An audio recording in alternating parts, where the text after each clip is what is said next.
stupid birds. And here they are. We're about the time of year where these are the chicks that will actually either leave the island and make it, or they will die on their island. We'll be picking them up and putting them somewhere else. They turn away from the sun, it seems like. You can see the mulching on their head, like this guy here.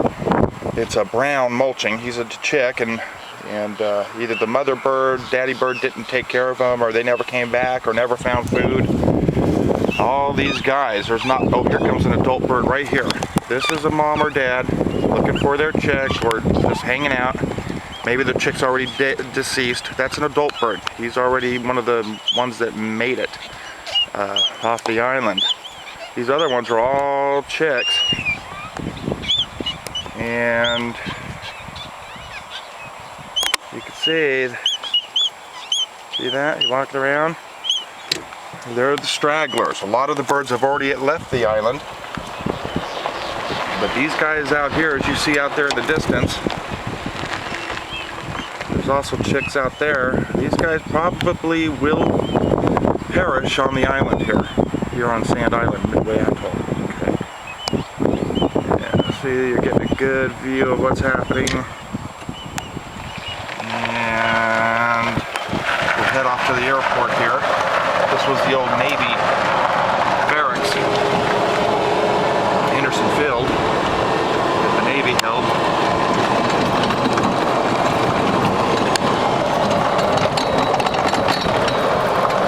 And it's pretty boring out here now, so I'll turn it off and I'll post this so you guys can see what mine. Oh, we got an F-18 Hornet. There's two F-18 Hornets, and a C-130. Hercules takes C-130.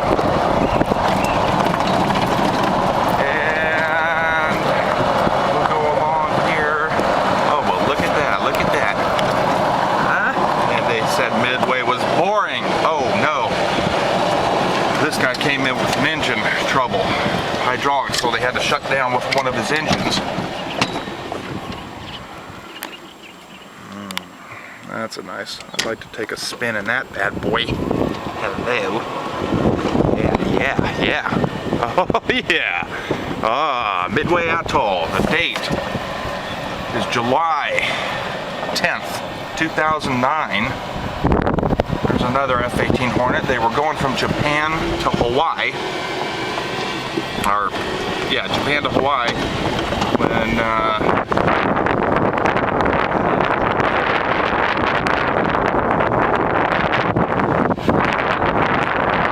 Midway is an emergency, and this is our support crews. Their mechanics and their electricians they all came in on this airplane maybe 4 days after these F-18s landed. And what they're doing now, they think they have their issues resolved with the engine, but they need to wait for their fueler to fuel in the area, because you can't fuel these guys on the ground. Apparently they'll leak out before they ever take off. So they like to put some fuel in them, take off, meet up with a refueler en route to their destination, and they'll fuel in the air. That way their tanks seal up and everything heats up and they seal up real nice. They don't leak anymore while they're flying. Yeah, there's a tail hook on the back there, if you can see that. Nice, very sexy time. Sexy time, very nice, yes. Oh, here's a little. Oh yeah, you like that. Okay. We're going to go off to the operations building here. And I'll go ahead and leave it running. I'll show you the new building. This is the new operations building we're going to go to. And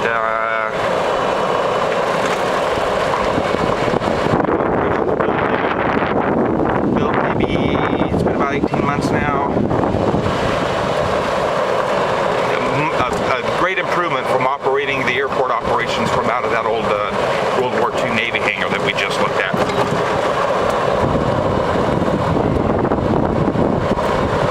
This is actually the taxiway into the ramp where we were just on, where the F-18s are. Let's see, there's the line. And all these birds out here. Here we go. Sorry about the shaky camera. I'm driving a golf cart while I'm doing this.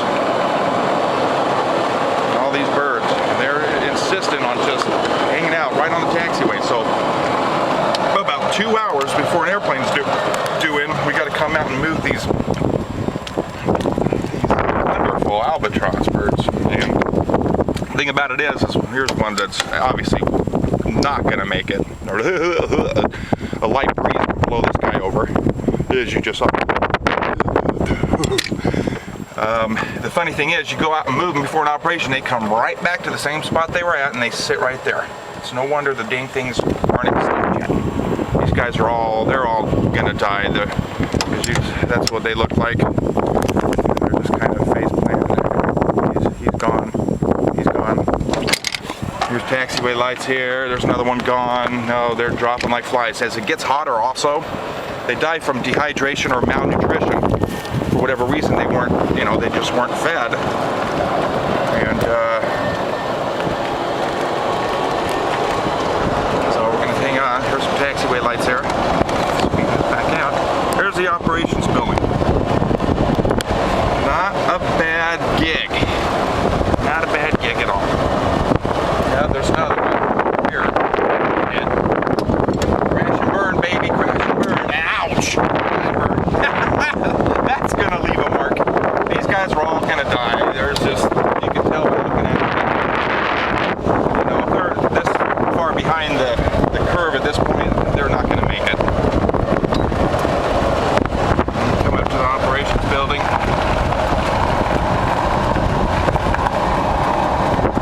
There it is. I got V over here working out. There's a bunker room. Hey V, what's happening? V's doing what he does best. He stays in great shape. He's a physical fitness nut. We could charge our SCBA tanks right here. We actually got this unit in and had it air quality tested, I don't know, geez, not even a year ago. So we can actually do our own now. That makes it a lot easier than to barge new tanks in once they've been dispensed. All our gear. Turnout suits.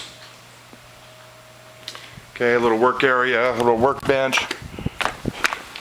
Who's this? This is Scott Allen. Hey Scott, how you doing? Fine. All right, how's it going? How's it going? I'm recording this, so I'm going to send it to the boys at the airport. There's a Striker P19 right there. Or that's not a Striker, it's a Striker. Oshkosh Striker. Oh yeah. Badass mofo. Yeah, you bet. Thermal imaging. I'll give you a little tour of the inside here. From the perspective. Here's your roof turret. Bumper turret. Looking good, looking good. You like it? Okay, see that? This is to operate the thingies. Oh, that thingy too. Oh, that's cool.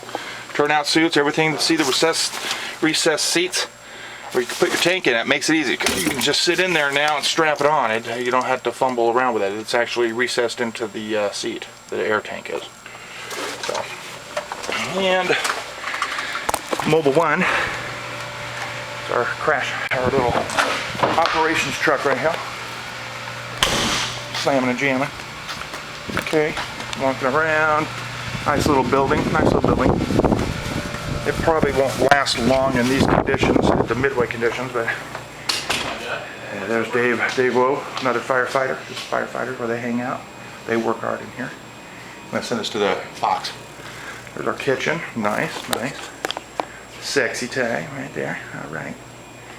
You can see we stay pretty busy here. Nice and clean. All right. Okay. Go down. We'll go this way. Down here. Bathroom. Got it. Very nice. Go down there. Airport manager. This is where John Pascal hangs out. His little hangout. We still don't know what we're going to do to his office before I leave, but it's going to be good, whatever it is. See that? Pretty nice. Okay, let's go into the comm room. That's an interesting place to hang out. Here we got our base unit. It's just a secondary, really. It's a 1262, the Airband. There's an island band for Fish and Wildlife.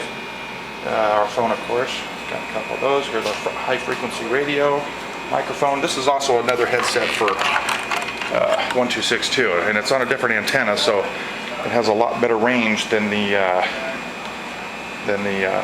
other one over here. This little secondary unit. Our weather.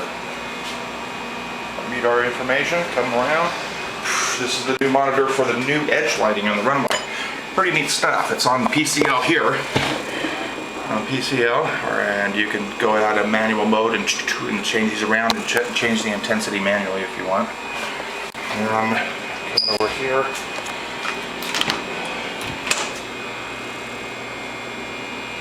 Got a rack and basically power supplies and radios, transmitters.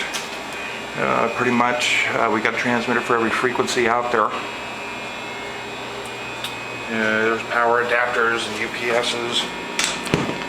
Pretty neat stuff, actually. They did a good job on this.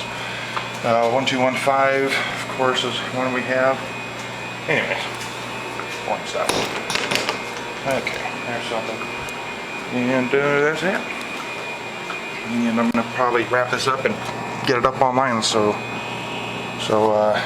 you guys can see what the airport out here looks like. Later.